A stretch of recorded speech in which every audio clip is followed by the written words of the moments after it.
On this episode of It's Me or the Dog, there's mayhem at Heidi and Bridget's house. Oh, that goes right through my ear. With their trio of outrageously pampered pups. Oh, it gets worse. Heidi's over-the-top mothering. I love them like I birthed them. They are not your children.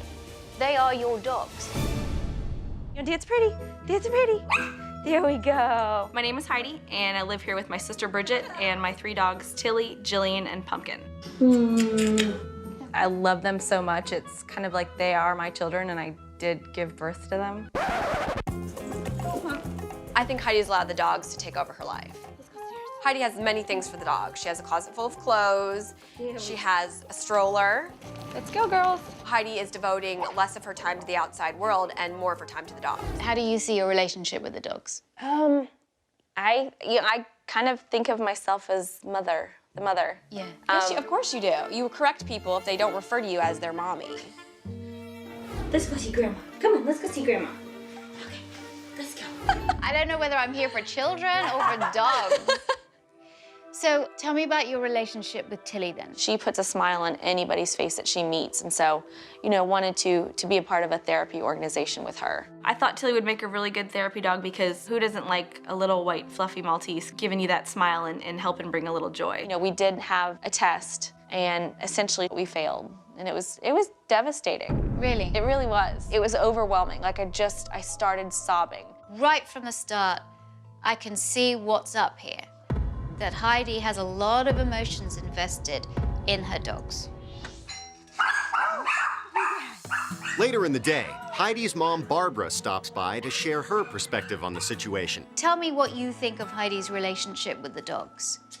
I think it's a little bit intense. She's actually said that she feels like she's given birth to them, and that was a little bit disturbing. I don't feel like I gave birth to them. I love them like they were my own children, like I birthed them. Okay. Yeah, no. To demonstrate how far Heidi has gone with her obsession, Barbara brings Victoria upstairs. Here's the closet. We have every kind of outfit you can imagine. Look at this. A sundress. We have like a Christmas dress. I see a lot of people that anthropomorphize their dogs, meaning treating their dogs like their children. But dresses and pretty little sweaters and Santa outfits. Oh. Pumpkin, you want to put your sweater on? I worry about Heidi because she doesn't have a social life. I really feel at a young age, a person should be out there doing things. Mom's actually pretty worried about Heidi. It's really clear that Heidi needs these dogs to love her. These dogs are fulfilling some emotional void in her life. Tilly's therapy work. Yes. Have you ever seen a therapy dog working? No, in person I've not seen what a therapy dog does. All right. I think that when you're going through all the tests and everything, that's one thing, and of course she failed miserably. You can't jump up on a child that has IVs coming from their arms. That's a really good Or an old person that has very thin skin. I think it's really important that when you have dogs that you don't baby them so much. And they are not your children. They are your dogs. Because when you start treating dogs like children, you take away the essence that is dog. And you actually make dogs more anxious. Bridget, why do you think Heidi is doing what she's doing with the dogs? Why? I think she's projecting her own issues onto the dogs. I think it's just my motherly instinct. I guess I think it's just how I behave, and it's just, I guess, feeling needed. I like to feel needed by them, I guess. I don't feel like you're looking after you very well. I feel like there's a bit of a sadness there.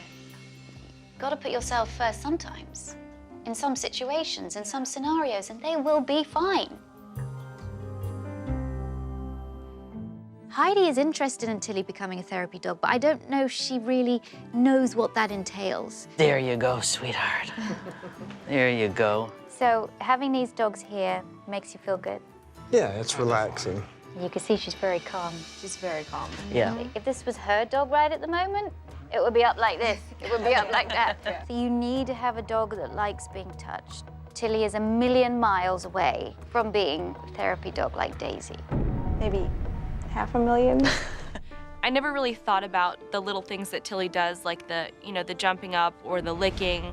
It was really put into perspective how vitally important it is to have a well-behaved dog. Now that Heidi has an idea of the long road ahead, Victoria brings her to a nearby park to begin working with Tilly. Now, the cones I've set out here, there's a reason for that. One of the most essential things that a therapy dog needs to do is to walk really well, close to the owner on a loose leash. Just going to walk up and down here and see if I can get her walking close to me. When Victoria told me that we were gonna do the loose leash training with Tilly, I was super worried because Tilly has never been one to walk by my side. Up, let's go. Whenever she pulls you in one direction, you go off in the other direction with a let's go. Good. Let's go. Close. I want you to be unpredictable. Good girl. Now it's Heidi's turn. Should I turn? Done? She's Okay. pulling away from you. Just pull her away, go on. Don't let her stand there and go. Okay.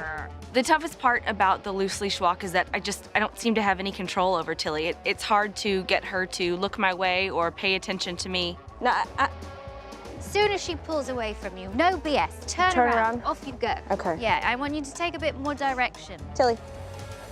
Good girl. Close. Nice. Close. Very good. girl, Till. Come on. Nice. Close. Good girl. Very good. Yeah. Now let's make it a little bit difficult. Close. Victoria has her navigate Tilly through a set of cones. Tilly. Good girl. Very good. Tilly. Sit. Good girl. Though Tilly's loose leash walking is impressive, Victoria's still concerned about her inability to interact with strangers. So she sets up a test at a nearby community center. If Heidi really wants Tilly to become a therapy dog, she has to give Tilly a broad range of experiences to various people and to children, to a person in a wheelchair, to a person with a walker, because those are all of the things that she's going to encounter when she does hospital visits. Hey! Hi, what's that? Oh, ho, ho. Hi. When I took Tilly over to the children, she was interested. She said hello, but she was much more interested in discovering what was on the floor. A therapy dog has really got to connect with people and want to connect with people, but Tilly's much more interested in everything else except the people. You can't have her going round a hospital environment like this. Is there not a certain amount of, she has to get familiar with it and be comfortable with the environment? Of course, when you go into a hospital, they have to be comfortable with that environment right away. The whole process of what a therapy dog does and what it entails is kind of what I expected, but all the work behind it that I didn't really think was involved is so much more than I thought. Later on, Heidi works on loose leash walking in the hopes of preparing Tilly for another attempt at her therapy dog test. Good girl, Tilly. The biggest thing that I'm worried about Victoria seeing when she comes back is Tilly's loose leash walking. But Tilly's attention is everywhere except on Heidi. Heidi, Tilly's all over the place. You need to keep calm and keep her focused. Till. I think Tilly's done an amazing job with the loose leash training. I'm really pleased with her progress. By the looks of things, Tilly's nowhere near ready to take the therapy test again. Despite Tilly's underwhelming improvement, Heidi is relentlessly pushing forward, bringing Tilly to her friend's house to work on socialization. All right. The biggest hurdle for Tilly to overcome is just being comfortable in new places with new people. Once again, Tilly's attention is all over. Tilly, such a good girl. Tilly. I know. Till. Just sit down. And she has to be held to stay on the sofa. Heidi, what are you doing? Tilly's clearly uncomfortable in your friend's lap. Thank you. No problem. Oh. Good girl, Till. Aww. There's a little bit of room for improvement, but really at the end of the day, I think she did a great job. The next time the testing comes up for the therapy dog, I really think Tilly's gonna pass. First you lose your patience, and now you're literally forcing Tilly to be in your friend's lap. I know you want Tilly to be a therapy dog, but you're going about this the wrong way. I'm going to come back and have a chat. Victoria brings Tilly and Heidi to a neutral location so she can work on improving Tilly's focus. The real thing that's hampering this whole therapy dog process is the fact that she doesn't have great focus on you. You've spent many, many years loving her and pampering her, but she's never really listen to you when you've asked her to do something? No, she hasn't. She ignores you. She does. Okay, how are you going to get her to focus on you? I wanted to do an exercise where Heidi was just to stand there and wait for Tilly to look at her. When Tilly did look at her, Tilly got a reward. Good girl, Till. Good Very girl. Nice. Girl, Till. Good, lovely. Good girl, Tilly. Good girl. Instead of asking a dog for attention, you wait until the dog gives you attention. So the dog works out, if I give her attention, something good happens to me. With Heidi holding Pumpkin's focus, Victoria has her take it a step further. Good, now let's do some loose leash walking up and down with her close to you, Okay. her focused on you, okay?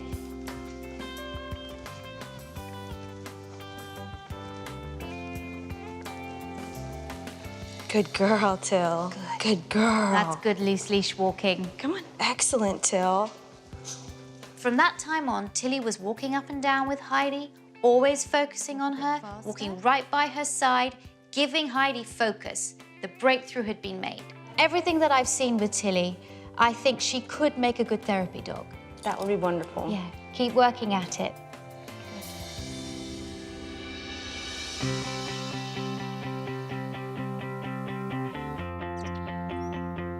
When I first came here and I saw these indulged, neurotic dogs and a person who really was just living in this cocoon. Now you've changed. Now you've seen them in a different light. You know a different way to handle them. It's more of a two-way street now. Before it was a one-way street, but now it's a two-way street. I go out a lot more without the dogs now. If Bridget's here, that's great. If she's not, I'm comfortable leaving them too, because I know that, that just makes it more rewarding when I get home. Okay, sit down, Till. With the socialization aspect of things, Tilly and I have been working on going to new places, meeting new people, and every time that she does, she makes more progress. You can see she's really comfortable in your lap, so that's a good sign.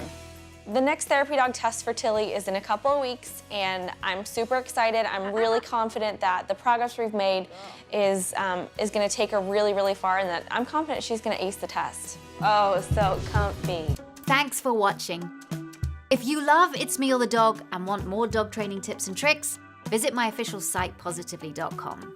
And if you're interested in learning more about becoming a dog trainer, check out the Victoria Stilwell Academy. Links to both sites are in the description. I'll see you online.